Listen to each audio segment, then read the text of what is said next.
Bonjour à tous et bienvenue dans cette nouvelle vidéo de la chaîne Jeune Investisseur. Aujourd'hui, nouvelle analyse de valeur avec une valeur française, Nexity. Comme d'habitude, pour rappel, cette vidéo n'est pas un conseil en investissement mais juste un partage de l'auteur. Pour la présentation de Nexity, Nexity est le premier acteur intégré de l'immobilier en France.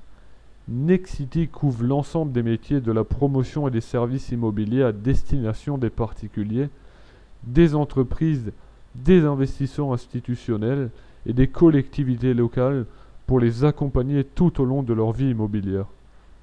Donc en gros, comme vous pouvez le voir sur la photo de gauche par exemple, Nexity vous propose d'acheter un appartement, des maisons, et à droite elle vous propose aussi la location.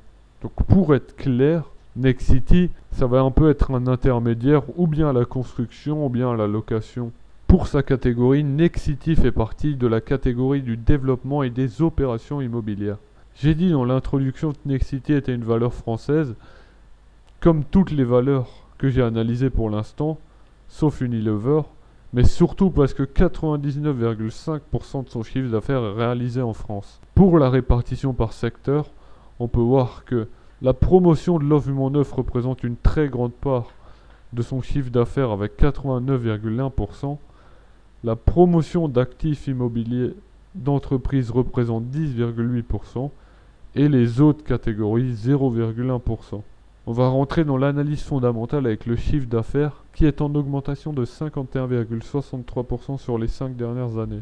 Pour le résultat net, c'est un peu moins fameux car on peut voir une baisse de 12,68% de 2015 à 2019. Pour le free cash flow ou le flux de trésorerie disponible, on peut voir une belle augmentation de 22,23%. Pour la marge brute, on peut voir que celle-ci tourne autour des 35% environ, ce que je trouve tout à fait correct. Pour la marge nette, on est plus autour des 5% environ, on va dire. Je trouve ça assez correct aussi pour une entreprise qui évolue dans l'immobilier. Pour le ROE, celui-ci tourne autour des 10% ou 11% environ. Pour le leverage ou le levier financier en français, on peut voir que celui-ci tourne autour des 4 environ. C'est un peu élevé certes, mais faut pas oublier que Nexity opère dans un domaine qui demande beaucoup de capitaux.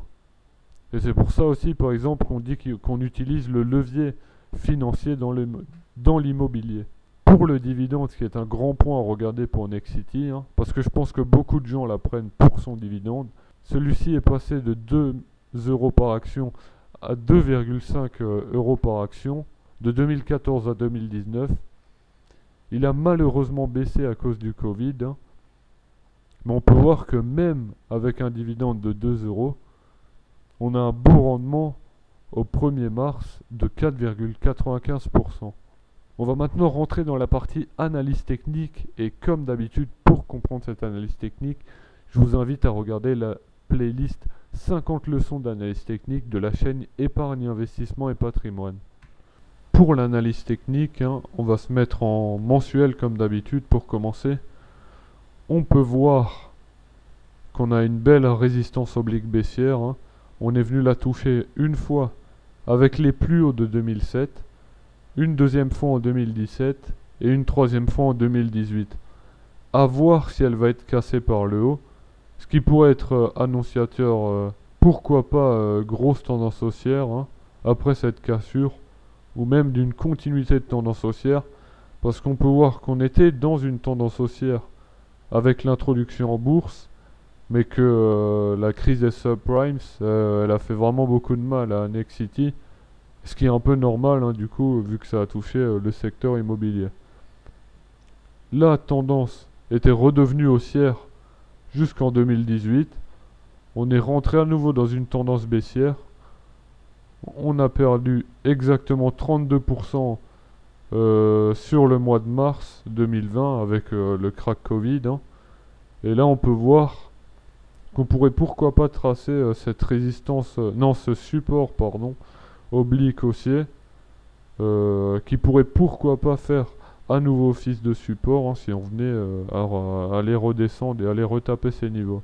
On peut aussi noter qu'il y a pourquoi pas en premier lieu une résistance sur les 45 euros environ, qui avait été un point pas mal travaillé avant la crise de 2008 et qui a à nouveau été travaillé à partir de 2016. On peut voir, ça fait office de support, et là ça fait office de résistance. Ce que je surveillerai personnellement, c'est déjà est-ce que ça va faire office de résistance, et est-ce que ça va changer de polarité pour redevenir support. Pour ce qu'il en est d'un scénario un peu plus court-termiste, on peut voir qu'on avait cette espèce de range, ou on peut aussi appeler ça une boîte de travail, hein. On est venu la casser par le haut. J'ai donc reporté la hauteur de cette boîte juste au-dessus. On peut voir que ce niveau a bien été travaillé. Je suis personnellement rentré sur ce niveau. Et là, on peut voir qu'on a eu une belle progression de 5,74% le 25 février.